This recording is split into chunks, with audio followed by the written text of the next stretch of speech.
Hello అండి, అందరికీ నమస్తే. ఇప్పుడు మనం డాక్టర్ పి జయలక్ష్మి గారు రచించినటువంటి అమ్మ మనసు అనే కథను వినేద్దామండి.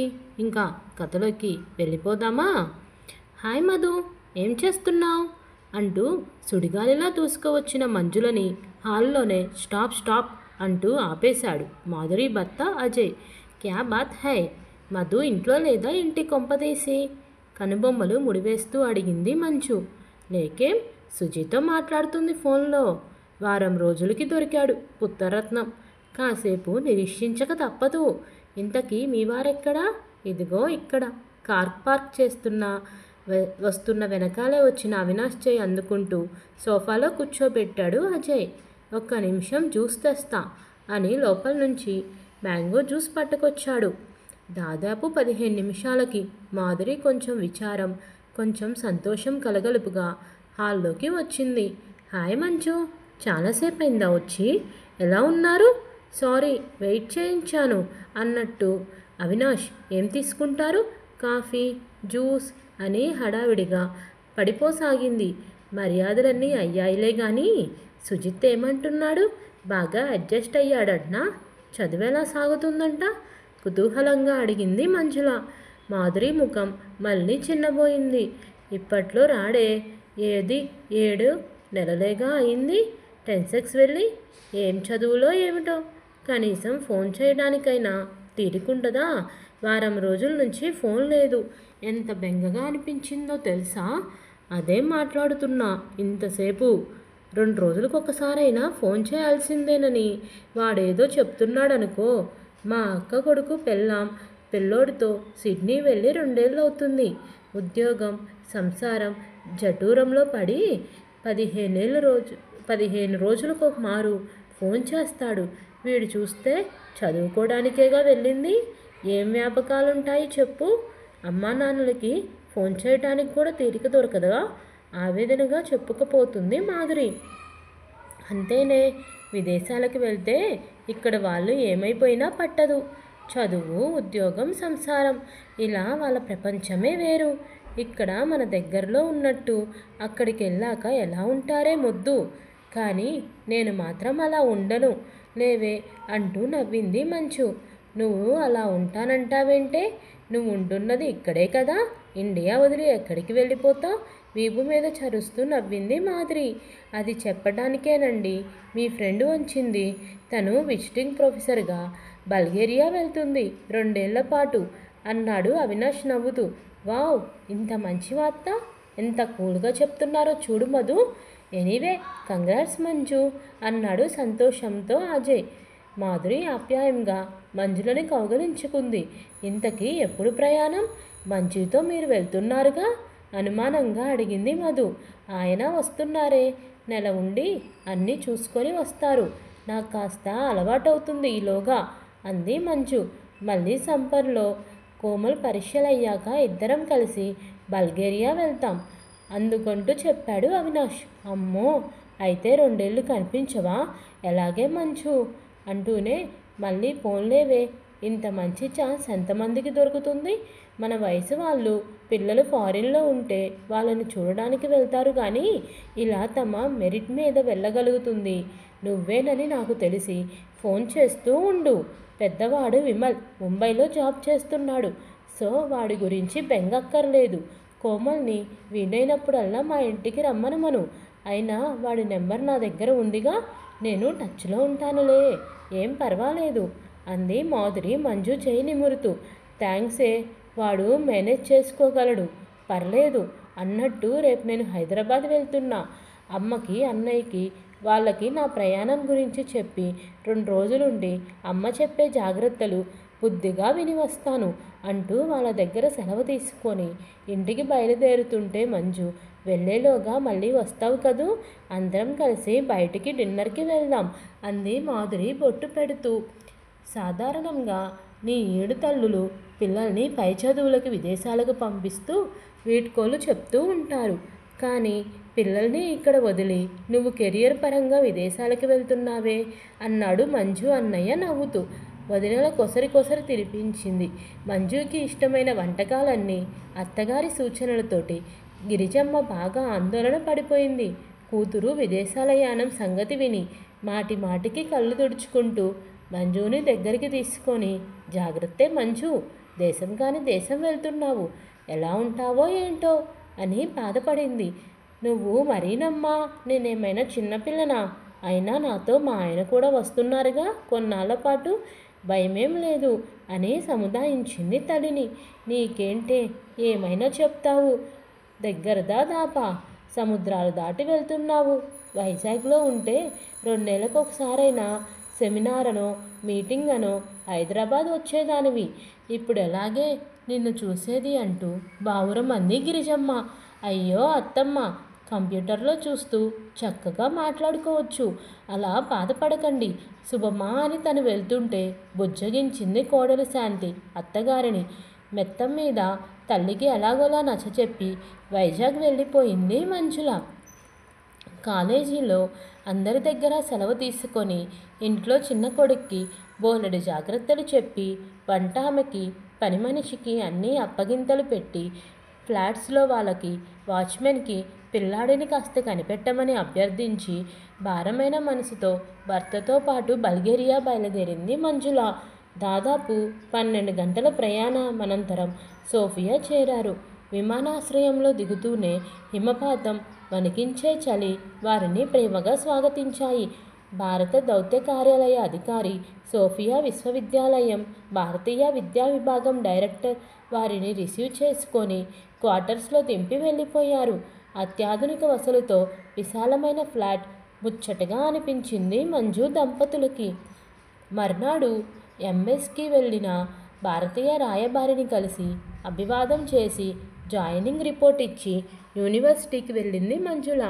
ఇండాలజీ విభాగ అధ్యాపకులు, విద్యార్థులు ఆమెని పుష్పగుచ్చాలతో ఆహ్వానించి కేక్ కట్ చేయించారు.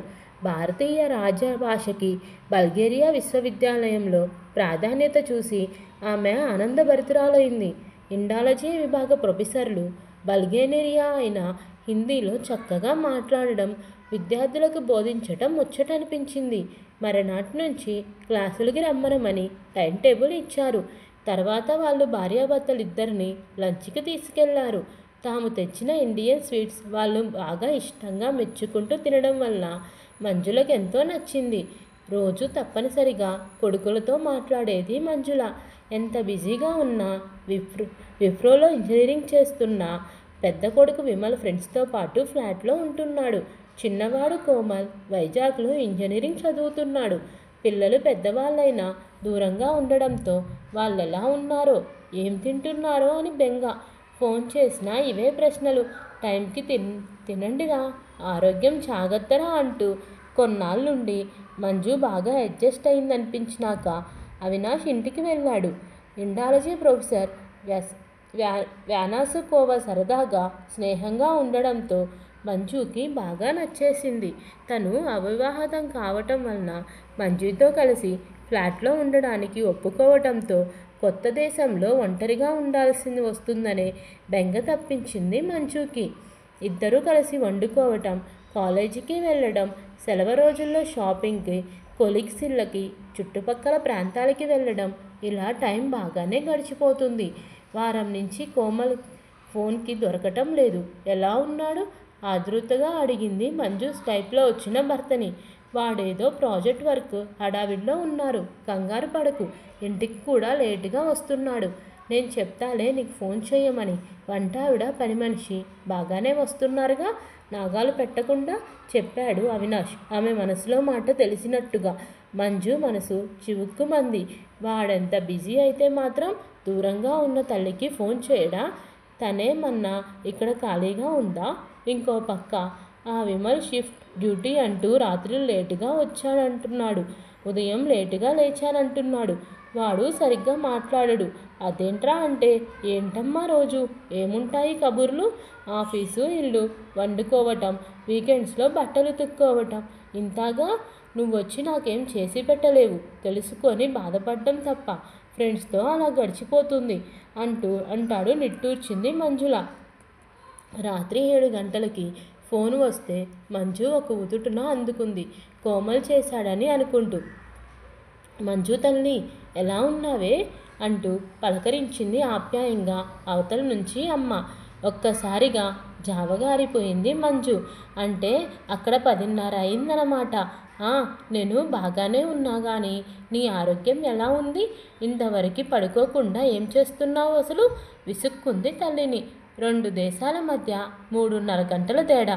తనిక్కడ సాయంత్రం 6:30కి కానీ యూనివర్సిటీ నుంచి ఇల్లు చేరలేదు.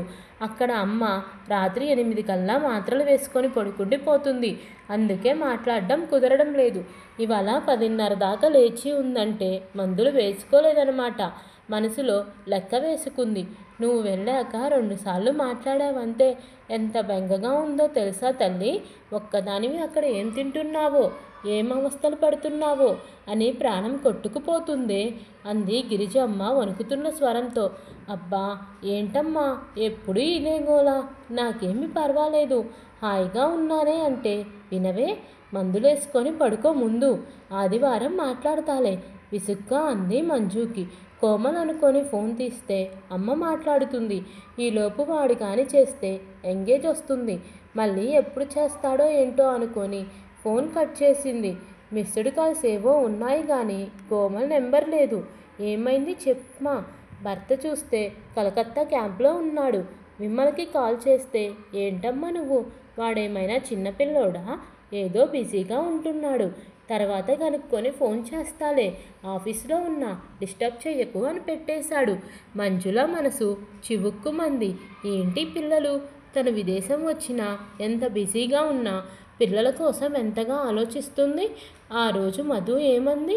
విదేశాలకి వెళ్తే పిల్లలైతే ఫోన్కి కూడా దొరకరు అనేది కదా.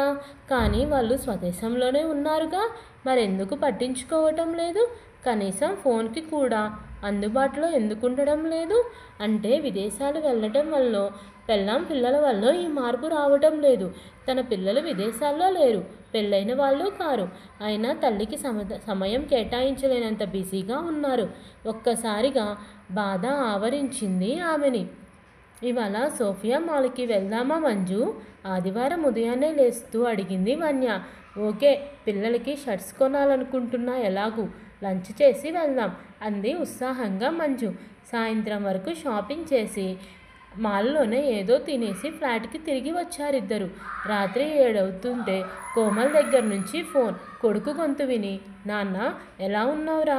ఫోన్ కనీసం ఎత్తనైనా ఎత్తవు కదా, ఎన్ని రోజులైందిరా నీతో మాట్లాడి అంటూ మంజు పొంగిపోయింది. పోమ్మా, కొత్త సిమ్ నుంచి ఎన్నిసార్లు ట్రై చేశానో, నువ్వు ఒక్కసారి కూడా రెస్పాండ్ కాలేదు ఆరోపణగా అన్నాడు కోమల్. ఆశ్చర్యంగా నెంబర్ చూసింది మంజు. నిజమే, కొత్త నెంబరు, ఎవరిదో అనుకొని పట్టించుకోలేదు. నా సెల్ పోయిందమ్మా, అందుకే కొత్తది తీసుకున్నా. నువ్వు పాత నెంబర్కి చేస్తుంటావని చాలాసార్లు ట్రై చేస్తే లక్కీగా ఇవాళ దొరికావు చెప్పాడు కోమల్. సారీ నాన్న, నువ్వు ఫోన్ చేయలేదని ఎంత బెంగపడ్డానో. వేళకి తింటున్నావా? అసలే చలికాలం, బయట మంచులో ఎక్కువసేపు తిరక్కు, స్వెటర్ వేసుకో, చెవులు కవర్ చేసుకో, లేకపోతే దగ్గు జలుబుతో బాధపడాలి. జాగ్రత్తలు చెప్తుంటే ఆపమ్మ బాబు, ఇది వైజాగ్, బల్గేరియా కాదు. చలి మంచు, జాంతానై ఫ్రెండ్స్ వచ్చారు, మూవీకి వెళ్తున్నా, బాయ్ అంటూ ఫోన్ కట్ చేశాడు కోమల్. నివ్వెరబోయింది మంజు. హలో.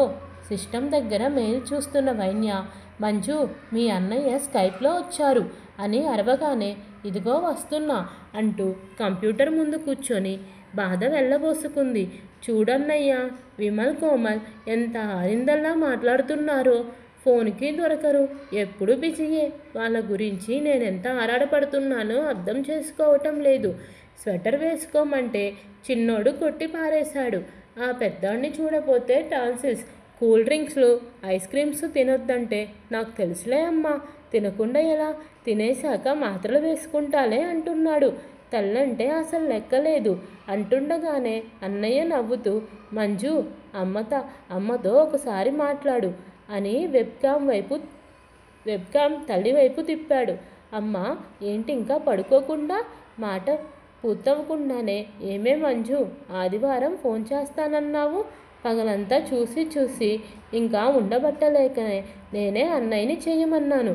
చటుక్కును గుర్తొచ్చింది మంజుకి. క్రితంసారి అమ్మతో మాట్లాడుతూ ఆదివారం ఫోన్ చేస్తానన్న సంగతి. కోమలగాడి హడావిడిలో పడి మర్చిపోయింది. అవతల నుంచి అమ్మ ఏంటి తల్లి అక్కడ చల్లగా ఉంటుందన్నావు, శాలువ అయినా కప్పుకోకుండా కూర్చున్నావు అంటుంది. అబ్బా ఇక్కడ హీటర్లుంటాయే, ఇంట్లో చల్లగా ఏమీ ఉండదు. నాకేం కాదు కానీ నువ్వెలా ఉన్నావు? వదినా పిల్లలు ఎలా ఉన్నారు? అంతా బాగానే ఉన్నాం. నీకు అసలే సైనస్, మందులేసుకుంటే వేళ పట్టున వేడిగా తినడం, వేడి నీళ్ళు తాగడం చేస్తున్నావా లేదా? ఇంట్లో కూడా చెప్పులు వేసుకో, లేకపోతే నెమ్ము చేస్తుంది. తొందరగా పడుకో అంటూ జాగ్రత్తలు చెప్తుంటే చిర్రెత్తింది మంజుకి. అలాగే లేవే అమ్మా, నేనేమైనా చిన్నపిల్లనా? నా గురించి నాకు తెలియదా ఏంటి? నీ మొహం నీకేం తెలుసు? ఏదో పెద్ద చదువులు చదివేసి పై దేశంలో ఉద్యోగం వెలగబడుతున్నంత మాత్రాన పెద్దదానివైపోయినట్టున్నా అనుకున్నావేమో తల్లి. చెప్పిన మాట కాస్త విను, ఫోన్ చేస్తూ ఉండు, పడుకుంటా ఇంకా అని లేచి వెళ్ళిపోయింది గిరిజమ్మ. విన్నావా అన్నయ్య అమ్మ మాటలు? నాకేమీ తెలియదట. 20 ఏళ్ల వయసు పిల్లలున్నారు నాకు. ఇంకో చిన్నపిల్లలకి చెప్పినట్లు ఎలా జాగ్రత్తలు చెప్తుందో చూడు. నిద్రపోకుండా అన్నగారికి ఫిర్యాదు చేసింది మంజు. అమ్మ ప్రేమంటే అదేనే మరి. పిల్లలెంత పెద్దయినా తల్లికెప్పుడు చిన్నగానే అనిపిస్తారు.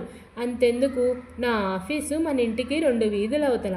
అయినా రోజు ఆఫీస్కి వెళ్తుంటే నాన్న రోడ్డు దాటేటప్పుడు జాగ్రత్తరా, అటు ఇటు చూసుకొని రోడ్డు దాటు అని జాగ్రత్తలు చెప్తుంది. సాయంత్రం ఇంటికి రావటం కాస్త లేట్ కానీ అయితే ఒకటే గాబరా పడిపోయి అందరినీ కంగారు పెట్టేస్తుంది.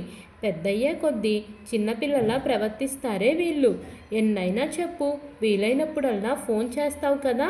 రాత్రి 10:30 వరకు పడుకోకుండా ఫోన్లో నాకు జాగ్రత్తలు చెప్పాల్సిన పనేంటి? తన హెల్త్ గురించి ఎందుకు ఆలోచించదు అసలు? ఆహా అలాగా తల్లి. ఆ మధ్య కోమల్ తెల్లవారుజామున 5 గంటలకు ఢిల్లీ వెళ్తుంటే నువ్వు అక్కడ అర్ధరాత్రి 1 గంట దాకా పడుకోకుండా ఎందుకు వాడికి జాగ్రత్తలు చెప్పావు? బంగాళదుంపల వేపుడు తింటుంటే పిల్లలు గుర్తొచ్చి పెంగబడ్డానంటున్నావు. ఇక్కడ అమ్మ కూడా దోసకాయ పప్పు, గోంగూర పచ్చడి తింటూ ఇవి మంజు తల్లికి ఎంత ఇష్టమో అని కళ్ళ నీళ్లు పెట్టుకుంటుంది. అదేనమ్మా అమ్మ మనసు. నీకు నీ పిల్లలు ఎంత ప్రాణమో అమ్మకి కూడా మనమంటే అంతే ప్రాణం. కానీ మనం మన పిల్లల గురించి ఆలోచించినట్లు అమ్మ నాన్నల గురించి ఆలోచించాం. ఎప్పుడూ పిల్లల కోసం ఆరాటపడుతూ ఉంటాము. వాళ్ళేమో తమ ఫ్రెండ్స్, తమ వ్యాపకాలలో బిజీగా ఉండి ఏదైనా కావాలనిపిస్తే ఫోన్ చేస్తారు. మనకేమో ఆదుర్దాగా ఉంటుంది వాళ్ళు ఎలా ఉన్నారోనని. పిల్లలు 2 రోజులకు ఫోన్లు మాట్లాడకపోతే ఎంత తల్లడిల్లిపోయావు. నువ్వు చెప్పిన టైంకి ఫోన్ చేయకపోతే ఇక్కడ అమ్మ కూడా అంతే. నీకోసం 10 అయినా పడుకోకుండా కూర్చుంటుంది. నీతో ఫోన్ మాట్లాడితే తృప్తిగా నిద్రపడుతుంది ఆవిడికి. అన్నయ్య చెప్పుకుంటూ పోతున్నాడు. మంజులా కళ్ళ నిండా నీళ్లు. నిజమే కదా, ఎంత బిజీగా ఉన్నా కాస్త టైం చిక్కితే పిల్లలకే కేటాయించగా కానీ తల్లి కోసం కాదు. పిల్లలు సరిగ్గా మాట్లాడకపోయినా కనీసం వాళ్ళ గొంతు వింటే చాలని తెగ తాపత్రయం పడుతూ ఉంటా. వాళ్ళకిష్టమైన వస్తువులు కనిపించినా, వంటకాలు తింటున్నా ఇంకా ఆ రోజు మరి అమ్మ కూడా అలాగే ఉంటుందని ఎందుకు అనుకోలేకపోయాను. మనిషి సైకాలజీ ఎంత చిత్రంగా ఉంటుందో కదా. ఎవరైతే తమ గురించి ఎక్కువ కేర్ తీసుకుంటారో, ఆలోచిస్తారో వాళ్ళకి అందరికంటే తక్కువ ప్రాధాన్యత ఇస్తారు. తను అమ్మని పట్టించుకోవట్లేదు. తన పిల్లలకు కూడా తనకి సమయం కేటాయించడం లేదు. అవతల నుంచి అన్నయ్య అంటున్నాడు. అమ్మ ప్రేమించినట్టు ఎవరూ ప్రేమించరే మంజు. ఈ టెక్నాలజీ పుణ్యమా అని దూరాలు దగ్గరవుతున్నాయి. చాదస్తామని తీసి పారేయకుండా నీ పిల్లల్లాగానే అమ్మని కూడా చిన్నపిల్ల అనుకొని కాస్త టైం కేటాయించు. ఆవిడ చెప్పినా విసుక్కోకుండా ఓపికగా విను. అన్నయ్య మాటలు ఆ ప్రశాంత నీతిలో హిమపాతంలాగా ఆమె హృదయాన్ని చల్లగా తాకుతుంటే స్కైప్లో కనిపిస్తున్న తల్లి ఫోటోని ప్రేమగా చూస్తూ ఉండిపోయింది అమ్మ మనసు తెలిసిన మంజుల. ఇంతేనండి, ఈ కథ ఇంతటితో సమాప్తం. ఈ కథ కనుక మీకు నచ్చినట్లయితే ప్లీజ్ లైక్ చేసి షేర్ చేయండి. ఇంకా మన ఛానల్ ఎవరైనా ఫస్ట్ టైం చూస్తున్నట్లయితే సబ్స్క్రైబ్ చేయండి.